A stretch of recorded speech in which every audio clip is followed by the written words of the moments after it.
Šiandien pradedame naują rubriką, kurioje kalbinsime žmonės, patobulinusius savo automobilius, atnaujinusius senovinės mašinas. Pirmasis šios rubrikos svečias – lenktynininkas Andrius Firentas. Standartinį Honda S2000 pavertęs greičio rekordų mašina.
Pastaraisiais metais išpopuliarėjusiuose lenktynėse Fast Lap arba lietuviškai greičiausias ratas Andrius Firentas itin laukiamas dalyvis.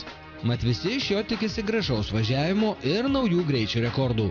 Į trasą jis išvažiuoja savo rankomis darytą automobiliu Honda S2000, kuris dabar nelabai panašus į savo serijinį giminaitį, o ypač pažiūrėjus iš vidaus.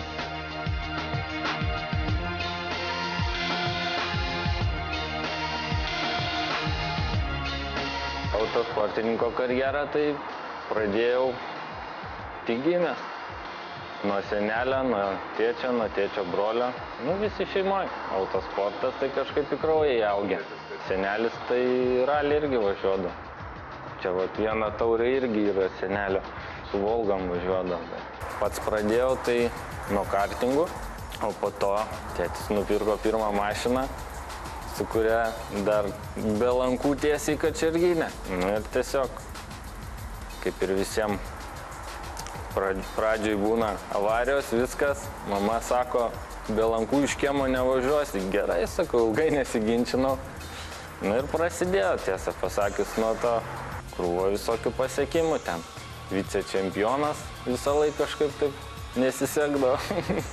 Visą laiką būdavo, reikdavo tik finišuoti ir savo nesvarbu kuriam ir vis nepasisekdavo, vis kas nors koją pakišdavo. Visą laiką važiuodavau su Civiku, kad ir kaip ten be gerai važiuotum, bet kaip pasakė vienas protingas žmogus, vis tiek esi pilkoji masė su Civiku. Honda Civic greitai tapo pernelyg banaliu automobiliu. Norėjusi ko nors ryškaus, išskirtinio ir žinoma greito. Norėjusi reklamos tėčio dažų parduotuviai, tai kažką nusprendėm tokio įdomesnio. Tai ir pasirinkau taip Honda S2000. Gatvėje dažnai nepamatysim, kad ir sena mašina, bet akis kliūna už tokios. Tai trumpa istorija tokia. 2005 metais nusipirkau tą mašiną. Vieną dieną pasivažinėjau su ją, nuvažiavau Kačerginę, pravažiavau, sakau, viskas, šitą mašiną, kurią darysiu autosportui, ir tiesiog kitą dieną užšardžiau aš ją, sudėjau lankus ir tiesiog važiavau, supratau, kad nieko gero, reikia smarkiai lengvinti ją. Tai šitam garažį įlindęs, pradirbau aš prie jos kažkur taip metus pusantrų, bet jau pasidariau jau tokią tvarkinga gražinu ir man ten biški nepasisekė Kačerginiai. Apsiverčiau per bandomosius važiavimus, bet ten klaidų buvo, kaip sakyt. net nelėkiau per apšilimo ratą. Na tai taip ir baigės, kaip sakyt, nuotaika dingo, tą mašiną į daržą, kaip vadinu, ir tada pradėjau namą statytis. Nu tai taip kažkaip stačiausi ir atėjo laikas kiemą susitvarkyti. Ir galvoju, kad kiemą sutvarkyti reikia visas mašinas išvaryti. Ir taip vidury, nu, kaip sakyt, darbų, žiūriu, tą mano mašina stovi, surūdijus, viduj medelis jau išaugęs. Taip suskaudo širdį, galvoju, reikia susitvarkyti, tai baigiau statybas. Ir pusę metų su draugo pagalba, taip dviese nuo ryto iki vakaro panaktų pradirbom, pasidariau tokią, kad važiuotų tik tais. Atrodė nelabai tvarkingai, bet atvažiavau visą čempionatą. Tokia mintis ir buvo, kad jeigu pasiteisins jinai man, tai aš ją pasidarysiu tvarkingą, tai pasiteisino. Tai dar pusę metų nuo sausio pradžios kažkur pradėjau aš ją dar lengvinti ir viską tvarkingai jau daryti. Nu tai taip pusmetį prasidėjau, dėl to šiemet ir nevažiavau, nespėjau paskutinius etapus, išvažiavau pasižiūrėti. Apie išskirtinį automobilį sklando įvairūs gandai. Lenktynių sirgaliai ir konkurentai netiki, kad po šiuo gaubtu slypi standartinis variklis. Ir nieko daugiau? Netiki, čia po vienų lenktynių, tai sako, čia tas su 2 turbinom. Išgirstu tokių dalykų, kur pats nesu girdėjęs, o norėčiau, kad tai būtų 600 kg, 2 turbinas, ten viską esu prisiglausęs. Iš tikrųjų tai smagu žinot, kad prie variklio nieko nelindęs. Ten gal likę tie 240 arklių ir iš tikrųjų tas dalykas džiugina, kaip sakyt, tokį pasitenkinimą duoda. Tikriausiai kiekvienam lenktynininkui automobilio galios yra vis per mažai. Ir šios Hondos 240 arkliukų jau suvaldyti, pažaboti, išnaudoti. Andrius prisipažįsta, jog norisi daugiau ir daugiau. Teko važiuoti su tokiu motorų kompresoriu įsidėjęs yra Kaune. Tai ant stendo kiek prasuko 370 arklių. Tai va čia praeitą savaitę davė pavažiuoti, tai išlipau, tai rankos drebėjo. Tai pasakiau, jeigu įsidėčiau čia kompresorių, nu tai liaudė sakomi vieni vartai. Jau tiesiog nereiktų man šokinėti kaip kartingė, kad greičiau. Čia planuose yra, tai sportinį kompiuterį įsidėti, tai jeigu dar, kaip sakyt, prilindus prie variklio, vėlenėlius, purkštukus, nu, ten smulkmenas visokias nepigės, dadėt kokį, nežinau, 280 arklių, tai, nežinau, būtų baisu važiuoti.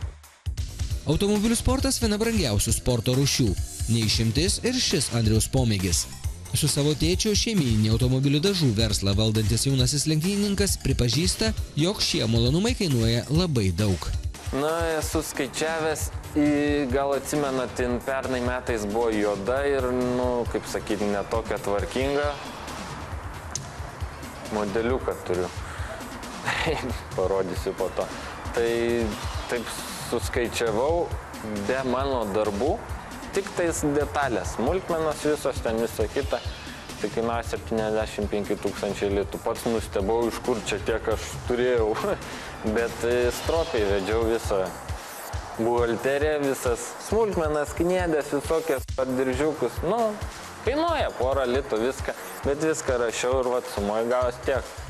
Bet jeigu priskaičiuočiau savo darbą, nu tai ko gero gautus daugiau biškį. Pamačiau tą sumą, tiesiog kažkaip, nusprendžiau nebeskaičiuoti toliau ir neberašiau tiesiog. Nesineriu, bet manau, kad 100 turėtų siekti, be darbų.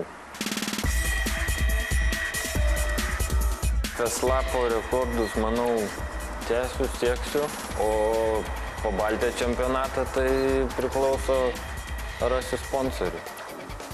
Iš savų pinigų, tai kaip sakyt, ant kelionių, ant nakvynių, iš rėmėjų, tepalai, ant padangų išeina.